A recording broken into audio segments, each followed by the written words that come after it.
Buenas tardes, Antonio. Lo que es evidente es que hubo negociaciones, que esas negociaciones se llevaron a cabo entre Francisco Correa, el cerebro de la trama Gürtel, y la Fiscalía Anticorrupción.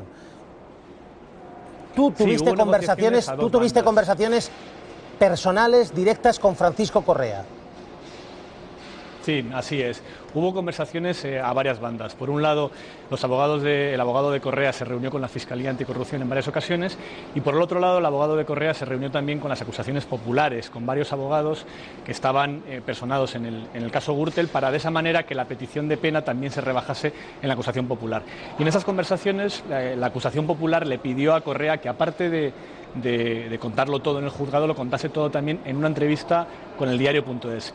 Yo me reuní en varias ocasiones con Francisco Correa para hablar de cómo íbamos a hacer esa entrevista, de qué cosas iban a contar en esa entrevista, y después de muchas conversaciones y muchas reuniones, casi 2 meses de reuniones, Francisco Correa desapareció, cambió de idea y decidió que no daría la entrevista. Yo creo que las versiones, habéis contado que hay diferencias de versiones entre la que da Interview y la que da el diario.es, son complementarias. Nosotros contamos exactamente lo mismo. Por un lado, que la Fiscalía tampoco puso mucho interés, pero que las acusaciones populares sí tenían interés, y quien rompió las negociaciones fue Correa, no sé si por ese coche lleno de dinero que dice Interview. ¿Cómo encontraste a Francisco Correa en las conversaciones que tú tuviste con él aquí en Madrid, en Sotogrande? ¿Cómo lo encontraste? No sé si titubeante, decidido y determinado a hacer estallar las bombas de relojería.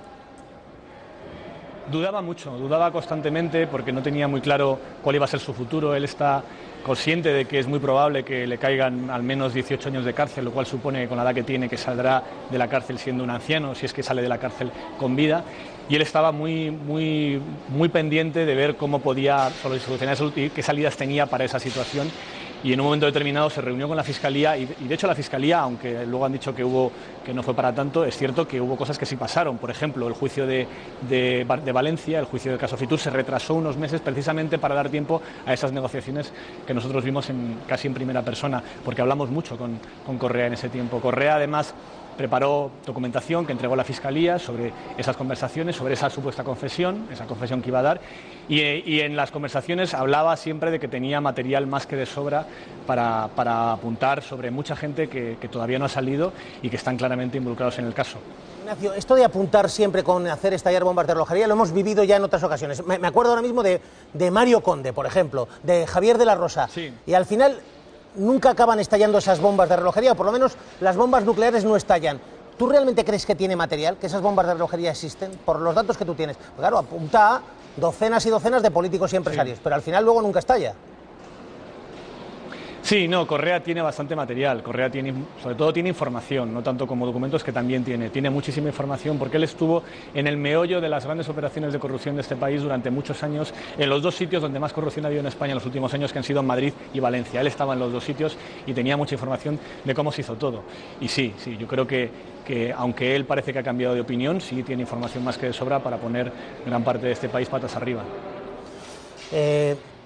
Ignacio, Alfonso García Pozuelo, responsable de Hispánica, sí se puede considerar ya un arrepentido y llega a un pacto. Francisco Correa no. A Francisco Correa le piden más de 100 años. ¿Tú crees que Correa puede retomar esas negociaciones? O si la versión de Interview es correcta, claro, si le han puesto un coche lleno de dinero, a lo mejor ya no va a dar ese paso hacia adelante. No se sabe, depende de él, y es una persona que le cuesta mucho tomar esas decisiones, que se siente muy acorralada por cómo está ahora mismo su situación personal. Lo que sí que es cierto es que las conversaciones entre García Pozuelo con la Fiscalía Anticorrupción y Correa con la Fiscalía Anticorrupción, a través de sus abogados, fueron a la par, fueron a la vez. La primera reunión es un abogado de García Pozuelo, un abogado de Correa con el fiscal jefe anticorrupción. Y curiosamente, la confesión que acaba haciendo García Pozuelo, que involucra al propio Correa en operaciones que Correa negaba, en operaciones en Pozuelo que Correa dice que nunca hizo. Es decir, que aunque las negociaciones fueron a la par y García Pozuelo o los abogados estaban enterados de las dos, al final la propia confesión de García Pozuelo es otra losa en el futuro judicial del propio Correa. Ignacio Escolar, el diario.es. ¿Seguimos pendientes los próximos días del diario? ¿Puede haber alguna novedad? Sin duda habrá más novedades. Pues estamos muy pendientes. Ignacio, un abrazo, director.